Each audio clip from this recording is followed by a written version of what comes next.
Hello Year 9 and welcome back to online learning. So just before we broke up, we all looked at life in emerging countries. So that was a new topic.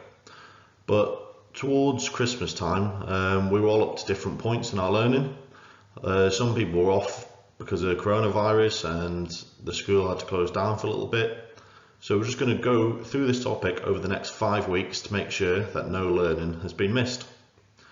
So what you need for this lesson is a pen and a piece of paper, and when you finish it, you take a photo of your work and upload it to your Year 9 geography class on Teams. Then your teacher will mark your work and feed back to you. So just go through some keywords. You need to know these keywords for the topic. The first keyword is newly emerging countries, and what that is it's countries which have begun to experience a high rate of economic development. So that means they're suddenly becoming richer a lot quicker. And that's usually along rapid industrialization. So they start investing a lot into factories and significant improvements in quality of life. So overall, the quality of life in those countries are becoming a lot better.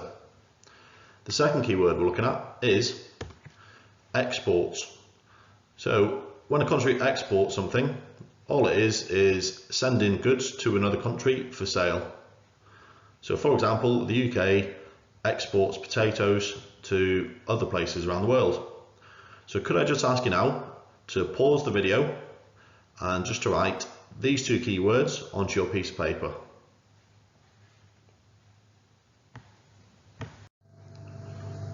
Just a quick recap. So while we look at emerging countries, you have to know what continents these countries are on. So we're just going to start off with continent A. Continent A is North America. So we should look at this in Year 7, but we're just going to do a quick recap for everyone. Continent B, South America. C is Europe. D, Africa. E, Asia, and F is Australia, or it's also known as Oceania or Australasia. So you're going to have to know these continents for the next task that we're going to do. If you forget what these are for the next task, you can just rewind the video just to include this information into your answer. So this is the next task. I'm just going to quickly do a model answer, okay? So when we talk about emerging countries, the first group of countries that we look at are called the mint countries. And they're called mint because of the first letter of the 4 countries that are in it. So you have Mexico, Indonesia, Nigeria, and Turkey. So on the right hand side, you'll see the question, and the question is, using the map, describe the distribution of the mint countries. And this is a 3-mark question, and I've put 3 bullet points down to show you what you need for the 3 questions, for the 3 marks I mean. So the first mark you get is for saying the general pattern. So generally, where do you find the mint countries? Is there any pattern to it? Then you have to give 2 examples to support it. So, the mint countries are located across the globe in many continents. So you don't find them in 1 or 2 continents, they're all across the world. Second mark is for giving an example. So for example, there's one in North America, and that is Mexico. And the third mark, you say, there's one in Africa, and that is called Nigeria. So you've described the distribution, which is you describing where they're found. Okay, so distribution is where they're located.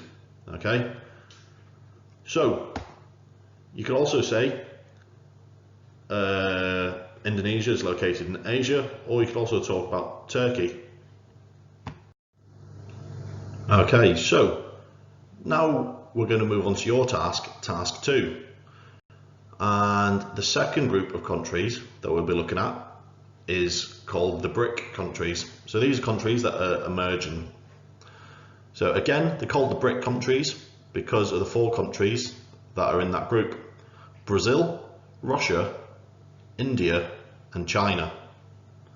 So what I want you to do now is we're going to be answering the question on the right hand side, and it's asking you to use the map to describe the distribution of the BRIC countries, and again that's worth 3 marks. So to get the 3 marks you have to include the 3 bullet points. So the first bullet point is the general pattern. So generally, what continent are most of the BRIC countries found? The second bullet point, you have to give an example. So you could say, for example, India is located in what continent? And finally, you have to talk about the anomaly. Is there any of those countries, any of the BRIC countries, that aren't located near any of the others? And if so, can you tell me what continent that country is in? Okay, so what I want you to do now, pause the video. It'll take you roughly about 5 minutes to do, and I want you to complete that question now.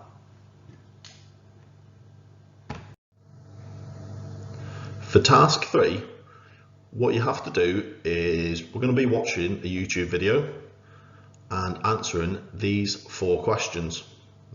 Okay, to be able to watch the YouTube video, you should be able to press the critical button and click on the link. If that doesn't work, you can either try and copy and paste it or type in the web address into your search bar. Okay, so what we need to do, just pause the video and watch this YouTube link and answer those 4 questions. They're not long answers for the questions, a lot of them are just 1 or 2 word answers. Okay, once you've done that, you write it on your piece of paper, then move on. So far we've looked at 2 groups of countries. We've looked at the BRIC countries and the MINT countries, and those 2 groups are emerging because, first of all, they've got improving living standards with more people having access to clean water and reliable food sources. They've got increased wages, improving healthcare and improving access to education. So these 4 points are key points. These are the things that make a country move from developing, which are the poorer countries, into emerging countries. So without these 4 things, you can't classify a country as an emerging country. So what we're going to do now, we're going to have a look at 4 different images, and we're going to see how we're able to tell that these countries are emerging countries. First one is an image of Lagos in Nigeria. Okay, so as we know, Nigeria is part of the MINT countries, and as we can see, it looks like, just by looking at this image, we can tell that it's an emerging country. We can tell that living standards have increased significantly just by looking at all the buildings in the image. Second one is of Rio de Janeiro in Brazil, and again we can see that there's a lot of tourists in this image, but we can also tell that it's an emerging country because of all the buildings, and we can also tell that the quality of life is improving in this area. This is a picture of Mumbai in India, and again we can tell that this is an emerging country just by looking at the image. It looks almost developed in some ways, and you can see a lot of businesses in this image also. So looking all the way back to year 7, we looked at something called the Brandt line, and you can see that in figure 4 on this slide.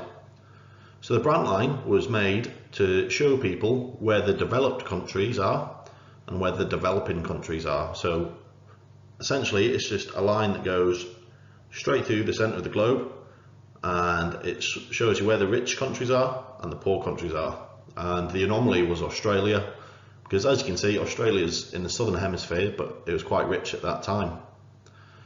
But as we can probably guess, that's quite outdated. So if you have a look at figure 5, this is a more accurate way of showing development. So you've got the countries that are least developed.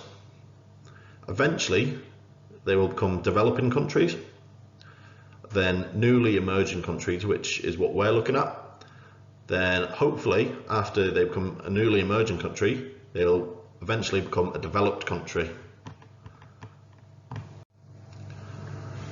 So by looking at figure 4 and figure 3, we can see that the Brandt line is just completely outdated, because you've got a lot of emerging countries in Asia and also in South America.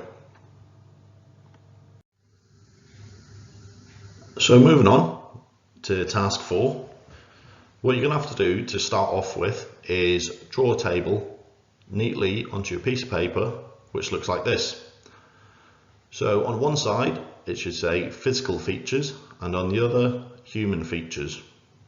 Just to go through what each of those mean, a physical feature is something that is natural, and a human feature is something which is caused by humans. So once you've drawn your table, you're going to put these 8 boxes underneath the correct heading. So just to do a couple, just to show you what you have to do. The first one, they often have large coastlines. So these are things that make a country emerging or stops them emerging. Okay? So first of all, the large coastlines would go under a physical feature, because that's not something that humans do. They don't create the coastlines, so that would be physical. Number 5, or box 5, they have many TNCs. So a TNC is a large company based in countries such as Mexico, and Fiat, the car company, is an example. So that will go under human features, because that is caused by humans. Humans have created those businesses, and that has led to those countries becoming emerging. So I've done the first 2 for you. What I want you to do now is pause the video, and you're going to write these underneath the correct heading on your table.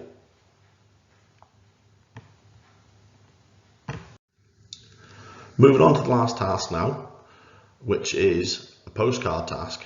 So what you're going to do is you're going to pick an emerging country, and you're going to write a postcard from one of these countries explaining what you would see.